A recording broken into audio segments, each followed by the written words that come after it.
নমস্কার, আমি মিলি সরকার Bengali urban kitchen থেকে বলছি। আমার ইউটিউব ফ্যামিলির সকল দর্শক বন্ধুরা কাছে দূরে যেখানে যে আছেন সবাইকে অনেক অনেক প্রীতি ও শুভেচ্ছা জানিয়ে শুরু করছি আজকে আমার রেসিপি। আজকে আমি বানাচ্ছি হারা ভরা কাবাব, অথবা বলা যেতে পারে গ্রিন কাবাব বা সবুজ কাবাব। কাবাব বানানোর জন্য প্রথমে একটা প্যান বসিয়ে দিয়েছি। প্যানের মধ্যে দিয়ে দেবো আমি প্রথমে পালং শাক। এখন শীতের সময় বাজারে প্রচুর পালং শাক পাওয়া যাচ্ছে।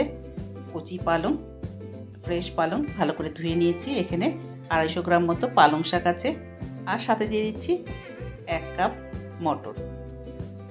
এরপর এর মধ্যে দিয়ে দেবো একটু নুন আর জল দিয়ে ফোটাবো। খুব বেশিক্ষণ ফোটাবো না, একটু ফুটিয়ে উঠলেই নামিয়ে এটাকে ঠান্ডা জলে দিয়ে দেবো, তাহলে এর গ্রিন কালারটা ঠিক থাকবে। দিয়ে দিচ্ছি আধা চামচ মতো নুন, দিয়ে এটাকে ঢাকা দিয়ে দেবো সেদ্ধ হওয়ার জন্য। আজকে আমার বানানো এই হারা ভরা কাবাব বা গ্রিন কাবাবের রেসিপিটা আশা করি আপনি স্কিপ না করে সম্পূর্ণ দেখবেন। দেখে যদি ভালো লাগে তাহলে অবশ্যই ফ্যামিলি আর ফ্রেন্ডদের সঙ্গে শেয়ার করতে ভুলবেন না। আপনি যদি আমার পুরনো বন্ধু হয়ে থাকেন তাহলে জানাবো অনেক অনেক ধন্যবাদ। আর আপনি যদি এখনও আমার চ্যানেলটাকে সাবস্ক্রাইব না করে থাকেন, প্লিজ আমার চ্যানেলটাকে সাবস্ক্রাইব করবেন, করে আমার পাশে থাকবেন। 2-3 মিনিটের মধ্যে দেখুন ফুটে উঠেছে। ঢাকাটা সরিয়ে দিলাম। এরপর একটু উল্টে দিচ্ছি, তারপর এটাকে নামিয়ে নেব।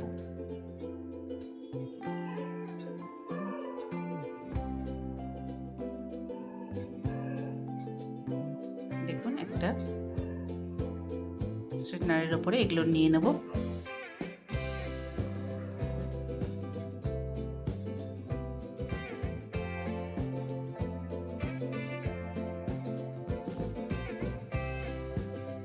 তারপর এটাকে ঠান্ডা জলে দিয়ে দেবো।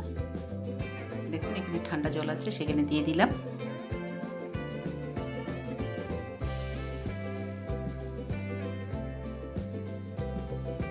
এরপর জল থেকে তুলে নিয়ে এটাকে মিক্সিতে পেস্ট করে নেব। জল থেকে তুলে নিচ্ছি।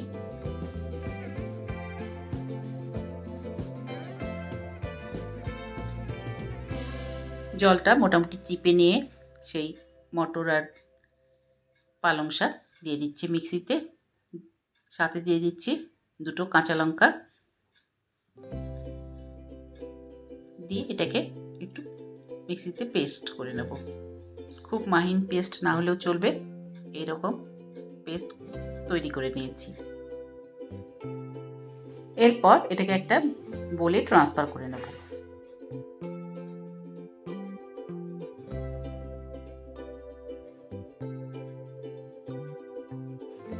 সবটাই একটা বোলে ট্রান্সফার করে নিয়েছি।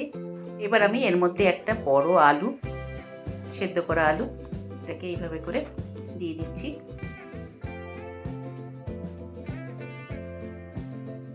ভালো করে ম্যাশ করে দিয়ে দিচ্ছি এর মধ্যে।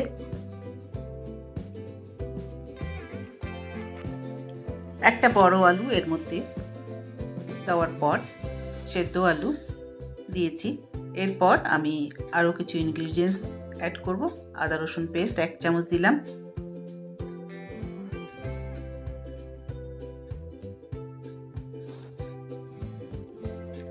তারপর ছোট 1 বাটি পনির, এটা ঘরে বানানো পনির, সেটা দিয়ে দিলাম।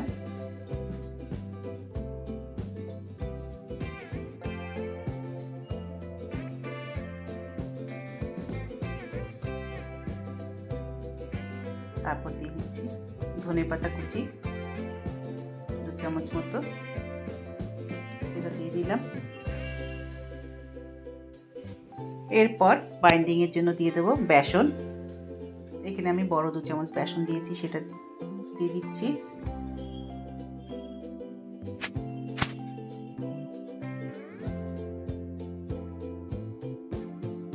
তারপর দিয়ে দিচ্ছি ধনের গুঁড়ো, জিরের গুঁড়ো,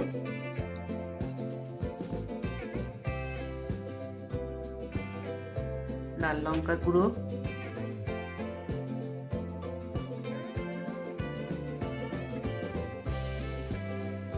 আর গরম মশলার গুঁড়ো, সবই 1 চামচ করে দিয়েছি।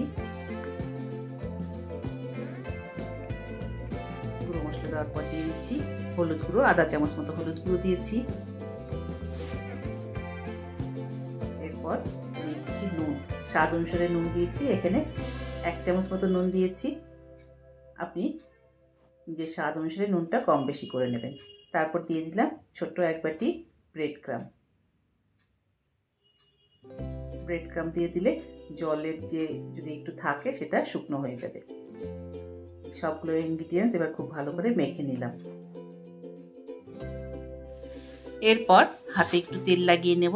তেল লাগিয়ে নেওয়ার পর এরকম পছন্দ নিজের হাতে যতটুকু আসে সেইভাবে করে গোল করে নিয়ে এটাকে কাবাব আকারে গড়ে নেব।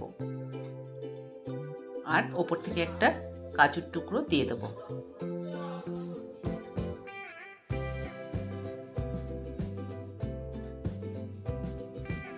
দেখুন তৈরি করে নিয়েছি, আরও একটা তৈরি করছি।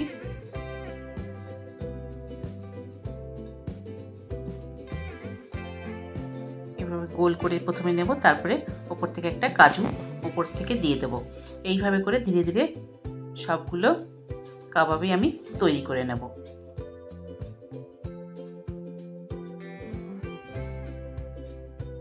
দেখুন সবগুলো কাবাব তৈরি করে নিয়েছি। এরপর যাব এটাকে ফ্রাই করার জন্য। এটাকে ডিপ ফ্রাই না করলেও চলবে, এটাকে শ্যালো ফ্রাই করতে হবে। তার জন্য দিয়ে দিচ্ছি কিছুটা সাদা তেল। দিয়ে দিলাম সাদা তেল। তেল গরম হয়ে গেলে আমি এই প্যানের মধ্যে দিয়ে দেবো কাবাব যেগুলো তৈরি করেছিলাম, সেটা একটা একটা করে এই তেলে দিয়ে দেবো। আর এটা ভাজতে আঁচটা কিন্তু একদম সিম করে রাখতে হবে, সেই কম আঁচে এগুলো ভাজা হবে। দিয়ে দিচ্ছি প্যানে।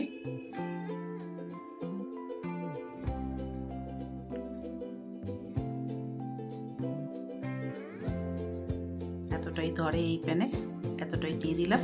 আর বাকিটা পরের ব্যাচে ভাজবো। 5 থেকে 6 মিনিট মতো লাগবে একটা পাশ ভাজতে। তারপর একটা পাশ ভাজা হলে হালকা হাতে এগুলোকে উল্টে দেব। মিনিট 5 পর এবার আমি এগুলোকে উল্টে দিচ্ছি ধীরে ধীরে। আস্তে করে উল্টে দিতে হবে, নাহলে ভেঙে যেতে পারে। একটা পাশ ভাজা হয়েছে, এবার আমি উল্টে দিচ্ছি সবগুলোকে। এইভাবে করে উল্টে দেওয়ার পর আর একটা পাশও বেশ ভালো করে ভাজতে দেবো। এটা ভাজতে মোটামুটি 10 থেকে 12 মিনিট মতো সময় লাগবে। আর আঁচটা কিন্তু সিম করে এটা করতে হবে।